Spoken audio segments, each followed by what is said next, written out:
नमस्कार। प्रादेशिक समाचार के साथ मैं राहुल शर्मा। पहले मुख्य समाचार। प्रधानमंत्री नरेंद्र मोदी ने वाइब्रेंट गुजरात वैश्विक शिखर सम्मेलन का किया शुभारंभ। 34 भागीदार देशों के प्रतिनिधि हुए शामिल। झारखंड नगरपालिका निर्वाचन एवं चुनाव यात्रिका संशोधन नियमावली को मिली मंजूरी। मेयर या अध्यक्ष पद के लिए अब आबादी के आधार पर लागू होगा आरक्षण।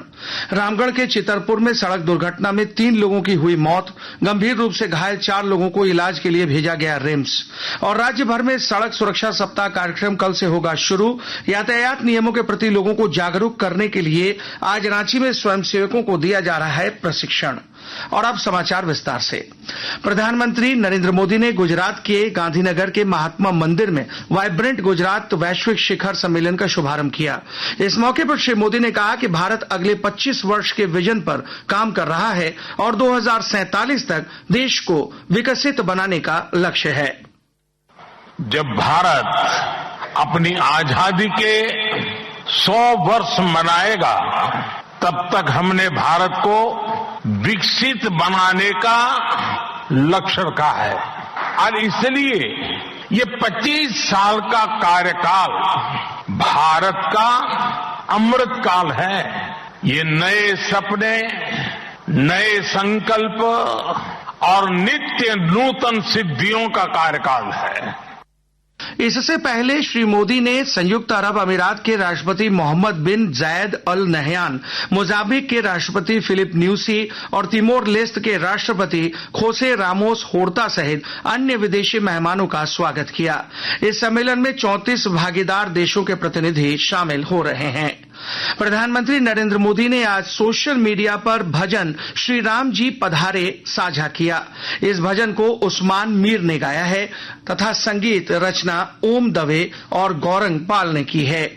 राज्य मंत्रिपरिषद ने झारखंड नगरपालिका निर्वाचन एवं चुनाव याचिका संशोधन नियमावली 2024 के गठन को स्वीकृति प्रदान कर दी है। इसके तहत मेयर या अध्यक्ष के पद पर अनुसूचित जनजाति, अनुसूचित जाति, पिछड़ा वर्ग और अन्य के लिए रोटेशन में आरक्षण की व्यवस्था के प्रावधान को समाप्त कर दिया गया है। अब आबादी के आधार पर नगर निकायों में आरक्षण लागू होगा। नए नियम के अनुसार जिस निकाय में जिस वर्ग की आबादी अधिक होगी उसी वर्ग को आरक्षण मिलेगा। राज्य मंत्रिपरिषद में एक अन्य फैसले में राजधानी रांची के नामकुम से डोरंडा तक 4 लेन सड़क निर्माण के लिए 126 करोड़ रुपए की स्वीकृति प्रदान की गई है। अयोध्या में 22 जनवरी को होने वाले प्राण प्रतिष्ठा कार्यक्रम को लेकर राजधानी रांची सहित राज्य भर में लोगों के बीच पूजित अक्षत पहुंचाया जा रहा है। इधर हजारीबाग में जगह जगह जुलूस निकालकर पूजा पाठ किया जा रहा है और घर घर अयोध्या में पूजित अक्षत को पहुंचाया जा रहा है। अयोध्या में 22 जनवरी को रामलला की प्राण प्रतिष्ठा में शामिल होने के लिए चतरा के नंदकिशोर और निर्मल दांगी पैदल चलकर अयोध्या जा रहे हैं। हाथ में राष्ट्रीय ध्वज और श्री राम नाम की पताका थामे दोनों जयकारे लगाते हुए कल चतरा से अयोध्या के लिए रवाना हुए हैं। साहिबगंज में हुए 1000 करोड़ रुपए के अवैध खनन मामले में जेल में बंद दाऊ यादव के बेटे राहुल यादव को ईडी रिमांड पर लेकर पूछताछ करेगी। ईडी ने रिमांड पर लेकर पूछताछ करने से संबंधित आवेदन कल दिया है, जिस पर ईडी कोर्ट में आज सुनवाई होगी। हाईकोर्ट के निर्देश पर राहुल यादव ने 2 जनवरी को ईडी कोर्ट में सरेंडर किया था, जहां से उसे जेल भेज दिया गया था। आज विश्व हिंदी दिवस है। हिंदी भाषा को बढ़ावा देने के लक्ष्य के साथ प्रतिवर्ष यह दिवस मनाया जाता है। वर्ष 2006 में पहला विश्व हिंदी दिवस सम्मेलन नागपुर में आयोजित हुआ था। इसके बाद से प्रत्येक वर्ष 10 जनवरी को विश्व हिंदी दिवस मनाया जाता है। इसे लेकर आज राजधानी रांची सहित राज्य भर में विभिन्न कार्यक्रमों का आयोजन किया जा रहा है। राष्ट्रीय पात्रता सह प्रवेश परीक्षा नीट पीजी 2024 अब 7 जुलाई को होगी। राष्ट्रीय चिकित्सा विज्ञान परीक्षा बोर्ड ने नीट पीजी 2024 का संशोधित कार्यक्रम जारी कर दिया है। पहले यह परीक्षा 3 मार्च को होनी थी। परीक्षा की पात्रता के लिए कट ऑफ तिथि 15 अगस्त 2024 निर्धारित की गई है। राष्ट्रीय स्तर की मेडिकल परीक्षा नेशनल एग्जिट टेस्ट 1 वर्ष के लिए विलंबित रहेगी और 2025 से कार्यान्वित रहेगी। आकाशवाणी के ताजा तरीन समाचारों के लिए आप हमारी वेबसाइट newsonair.com पर लॉग ऑन कर सकते हैं। ताजा समाचार x handle @AIR News Alerts और Facebook page all India radio news पर भी उपलब्ध हैं। आप प्रादेशिक समाचार एकांश के x handle @AIR News _Ranchi और फेसबुक, इंस्टाग्राम पेज तथा YouTube channel AIR News Ranchi पर भी हमारे बुलेटिन सुन सकते हैं। प्रादेशिक समाचार आप आकाशवाणी रांची से सुन रहे हैं। देवघर जिले में डिजिटल शिक्षा प्रदान करने के लिए कोल इंडिया ने पहल की है। विस्तृत ब्यौरा दे रहे हैं हमारे संवाददाता।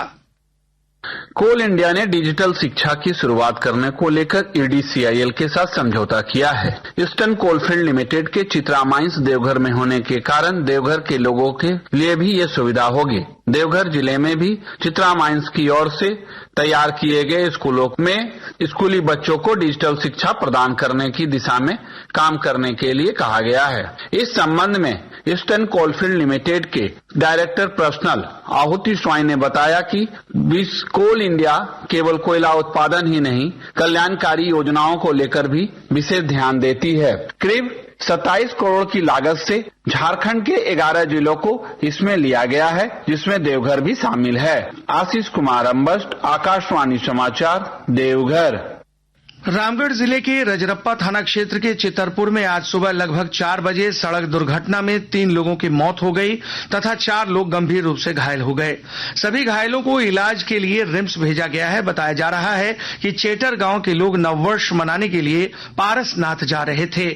इसी दौरान उनकी बोलेरो गाड़ी की एक खड़े ट्रक से टक्कर हो गई। झारखंड कर्मचारी चयन आयोग ने स्नातक योग्यताधारी संयुक्त प्रतियोगिता परीक्षा 2023 की तिथि में परिवर्तन करते हुए संशोधित कार्यक्रम जारी किया है। अब यह परीक्षा राज्य के विभिन्न जिलों के केंद्रों पर 28 जनवरी तथा 4 फरवरी को आयोजित की जाएगी। राज्य भर में सड़क सुरक्षा सप्ताह को लेकर कल से कार्यक्रम का आयोजन किया जाएगा। वहीं लोगों को यातायात नियमों का पालन करने के लिए जागरूक किया जाएगा। राष्ट्रीय सेवा योजना, नेहरू युवा केंद्र और यातायात पुलिस तथा परिवहन विभाग की ओर से संयुक्त रूप से 11 से 17 जनवरी तक जिला के कार्यक्रम को लेकर कल एक बैठक पुलिस उपाधीक्षक यातायात की अध्यक्षता में आयोजित की गई। आज रांची के विभिन्न महाविद्यालयों में कार्यरत सक्रिय स्वयंसेवकों के लिए प्रशिक्षण कार्यक्रम आयोजित किया जा रहा है, जिसमें लगभग 150 NSS स्वयंसेवकों को यातायात जागरूकता के बारे में जानकारी दी जा रही है। और अब कुछ संक्षिप्त खबरें। जमशेदपुर के डिमना क्षेत्र में NH 33 स्थित एक सीमेंट और लोहे के गोदाम में बीती रात आग लग गई। दमकल की गाड़ी और दुकानदारों ने मिलकर आग पर काबू पा लिया है। सरायकेला खरसावां के जिला खनन पदाधिकारी सन्नी कुमार ने कल डोबो गौरी घाट पर अवैध बालू खनन के विरुद्ध छापेमारी अभियान चलाकर दर्जनों प्लेटफॉर्म को ध्वस्त कर दिया। इसके अलावा एक ट्रैक्टर भी जब्त किया गया है। प्रधान जिला जज ने राष्ट्रीय लोक अदालत की तैयारियों को लेकर कल चतरा में समीक्षा बैठक की। चतरा के सांसद सुनील कुमार सिंह आज मध्य प्रदेश विधानसभा में संसदीय विशेषाधिकार एवं नैतिकता विषय पर अपना व्याख्यान देंगे।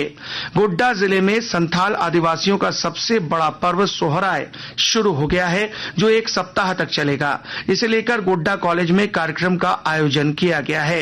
देवघर के कृष्णापुरी मोहल्ले में कल देर रात देवघर सदर अस्पताल के उपाधीक्षक डॉक्टर प्रभात रंजन के घर के पास बदमाशों ने फायरिंग की, जिसके बाद स्थानीय लोगों में दहशत है। अंत में मुख्य समाचार एक बार फिर। प्रधानमंत्री नरेंद्र मोदी ने वाइब्रेंट गुजरात वैश्विक शिखर सम्मेलन का किया शुभारंभ। 34 भागीदार देशों के प्रतिनिधि हुए शामिल।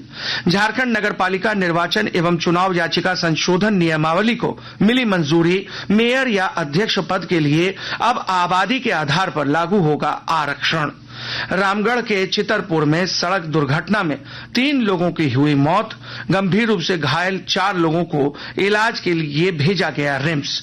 और राज्य भर में सड़क सुरक्षा सप्ताह कार्यक्रम कल से होगा शुरू। यातायात नियमों के प्रति लोगों को जागरूक करने के लिए आज रांची में स्वयंसेवकों को दिया जा रहा है प्रशिक्षण।